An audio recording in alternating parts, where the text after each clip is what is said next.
Anche la nostra città ha aderito alla giornata delle magliette rosse con un corteo che è partito da Piazza Municipio, una manifestazione di respiro nazionale promossa dall'Associazione Libera di Don Giotti per ricordare i tanti migranti morti durante le traversate. L'evento ha avuto anche riscontri polemici tra Don Giotti e il ministro Salvini, cui era anche diretta la protesta per via dei respingimenti che il ministro degli interni ha effettuato durante il suo mandato al Viminale. È un grande momento in cui bisogna mettere al centro l'umanità e la solidarietà tra le persone, tra i popoli ed essere accoglienti. Noi questo vogliamo rappresentare con queste magliette rosse, la stessa maglietta rossa che mettono le mamme ai bambini,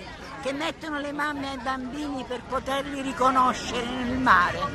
Pensiamoci, siamo umani, siamo cristiani. Perché lei ha deciso di partecipare a questo evento? Perché io voglio che ci sia in Italia un governo e una società umana, che abbia la capacità di capire le difficoltà che incontrano le persone che vivono in un mondo diverso e che cercano una soluzione, fuggendo molto dalla guerra e fuggendo anche da condizioni ambientali terribili, che cercano una vita. E noi dobbiamo anche dare, in virtù della nostra Costituzione, questa possibilità di vita a questa gente.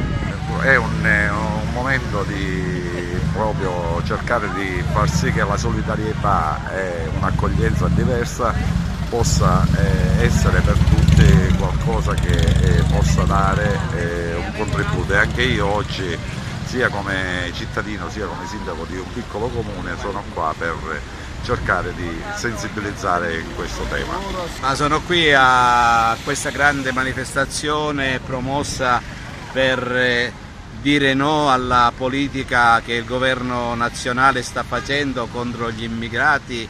C'è una politica razzista che veramente ci mette in difficoltà il nostro paese, un paese che ama la libertà, che ha fatto tante battaglie per mantenerla.